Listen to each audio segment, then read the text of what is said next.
For 3 long years, no one had dared approach Trueno, the most feared bull in all of Andalusia.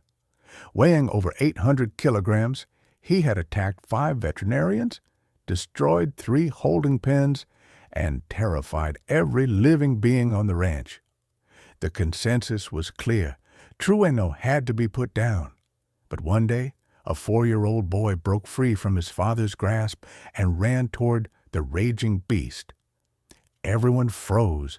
What happened next left them speechless. The bull didn't attack. Instead, something magical occurred, something no one thought possible. That moment would become a story told for generations, proving that even the wildest heart can be calmed by the innocence of a child. In the rolling countryside of Seville stood the ranch Los Olivos, once the pride of the Hernandez family. Now it was only known for one thing: Trueno. A massive black bull bred for power and dominance, Trueno ruled the land with a presence that evoked fear. His fury was not just physical, it was ancestral. Mayor Ruiz stood at the pen alongside 65-year-old Jose Hernandez, the ranch's aging owner. "That bull has to be sacrificed," the mayor said firmly. Jose's gaze was fixed on Trueno, pacing within the reinforced corral. The beast's eyes glowed with a deep, ancient sorrow. "I can't," Jose whispered. "He was my son Carlos's favorite. Before the accident, Trueno is all I have left." The mayor softened. "Jose, Trueno has sent a vet to the hospital, wrecked 3 pens, and nearly killed another man yesterday. We can't afford more risk." Jose nodded, but looked away. Trueno hadn't always been violent. He had once been gentle, tender, especially with Carlos. But after Carlos's tragic death in a car accident, Trueno had changed, as if the bull too had lost something precious, something irreplaceable. "One more week," Jose pleaded. "Give me that." The mayor relented. Neither of them knew that a miracle was already on its way. 3 days later, a car arrived at the ranch. Out stepped Luis Martin, a 35-year-old veterinarian from Seville, and his 4-year-old son, Pablo. The child had golden hair and blue eyes that gleamed with wonder. "Daddy, are there really cows here?" Pablo asked, bouncing excitedly. "Yes, but promise me you'll stay close, all right?" Luis replied. He had been called in as the last hope for Trueno. Known across Andalusia for working with traumatized animals, Luis had a reputation for doing the impossible. Jose greeted them with relief. "Dr. Martin, thank you for coming. I hope you succeed where others have failed." "Let's hope," Luis said. "But I couldn't leave my son at home." "Carmen, our housekeeper, can look after him in the kitchen," Jose offered. But Pablo had other plans. His curious eyes took in the farm, the clucking hens, the grunting pigs, and the distant thunderous bellow of a bull. Entranced by the sound, he slipped away unnoticed. Following the echoes, Pablo found himself before a reinforced corral. Inside stood the largest creature he'd ever seen, black as night, with sharp horns and eyes full of grief. "Hi, bull," he whispered without fear. Trueno turned toward the small voice. For the first time in years, someone looked into his eyes, not with fear, but with innocence. Something stirred inside him. "Pablo!" Luis's panicked voice rang out. He, Jose, and Carmen came running. When they arrived, they stopped dead in their tracks. Pablo was leaning on the fence, and Trueno stood just inches away. The two stared at each other like old souls, speaking in silence. "Nobody move," Luis whispered, his heart racing. "Daddy, look at his eyes," Pablo said softly. "They look sad, like mine when I cry." Trueno stepped closer.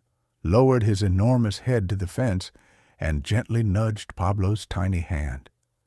"Poor bull," Pablo said, brushing Trueno's nose. "You're sad, aren't you?" And then he did what no adult dared to do. He reached out and touched Trueno. The bull didn't flinch. He didn't charge. He simply stood still, as if that gentle touch had broken a spell. "My God," Jose whispered, tears in his eyes. "I can't believe it." Luis stepped forward. "Pablo, come here, please." "But I like him, Daddy. He's just sad." "How do you know he's sad?" "Because he has the same eyes Grandpa had when he went to heaven." Jose's heart shattered. In 5 minutes, this child had seen what no one else had in 3 years. Trueno wasn't evil. He was grieving. In Pablo, he had found the innocence he lost with Carlos. "Can I see him again tomorrow?" Pablo asked. "Any time you want," Jose replied, voice trembling. But what no one realized yet was that Trueno saw in Pablo more than innocence. He saw a kindred spirit. In the days that followed, something extraordinary happened. Each morning, Luis brought Pablo to the ranch, and the boy would run straight to Trueno. "Hi, Mr. Bull," he'd shout, and Trueno would respond with a soft, welcoming bellow. Jose watched in awe. Trueno, who once destroyed fences and injured men, now nuzzled Pablo's hand through the bars and let him feed him treats. Carmen wept with joy. "It's like that child brought our old Trueno back." Still, Luis was uneasy. "Jose, I can't bring my son every day. I live in Seville." "Then move here," Jose said suddenly. "I need a permanent vet. The pay is good, and there's a house on the ranch. Pablo can grow up free in the open air." Luis hesitated. He'd been widowed for 2 years.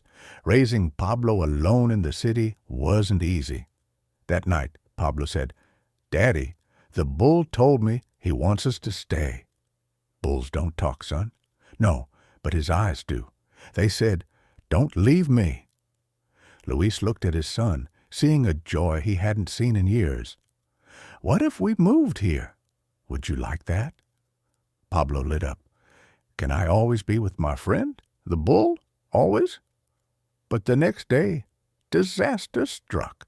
Rain poured from the sky as Pablo ran to greet Trueno, but instead of a quiet morning, he found 3 men assembling a massive cage by the pen. "What are you doing?" he asked, voice trembling. "We're taking this dangerous bull," one inspector replied. "Orders from the ministry." "But he's not dangerous. He's my friend." The inspector didn't listen. Jose arrived, his face pale. "Please, sir, he's changed. He's calm now." After last night's escape? The bull roamed free all night. It could have been a massacre. "He was scared of the storm," Pablo cried. "I'm scared of thunder, too." The inspector was unmoved. "He goes today." "No!" Pablo screamed. He ran to the pen, but the men held him back. Trueno began to panic, sensing the boy's distress. He roared and slammed the fence. "See? Aggressive!" The inspector shouted. "He's protecting his friend," Pablo cried. Luis arrived, heart sinking at the sight of his son sobbing. "There must be something we can do," he pleaded.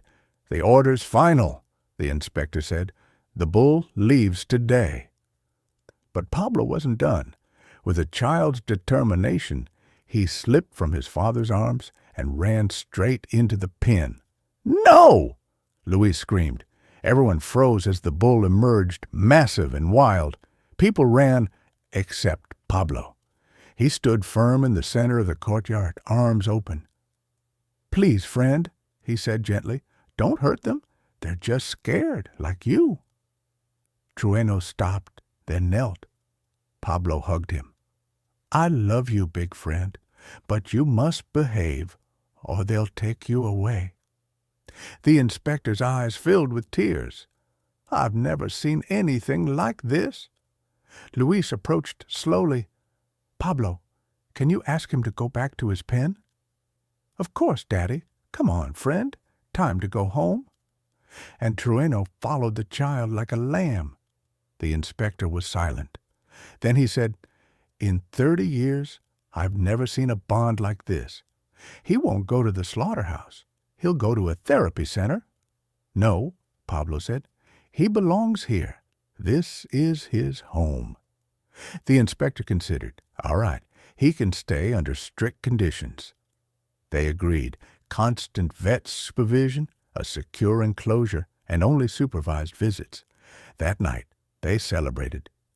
"To our little bull whisperer," Jose toasted. "I didn't tame him," Pablo said. "I just told him we were friends." Months passed. Los Olivos became famous. Visitors came to see the boy and the bull. Pablo's friendship with Trueno blossomed. One day, a girl with autism named Sarah visited. She hadn't spoken since her dog died. When she saw Trueno, she whispered, "He's big." It was the first time she had spoken in months. More children came, more hearts were healed. 2 years later, Luis married Carmen. Pablo, now 6, had become the guardian of all animals on the ranch. One evening he said, "I think Trueno is waiting for me." We both needed someone. Jose looked at the thriving ranch and smiled toward the sky.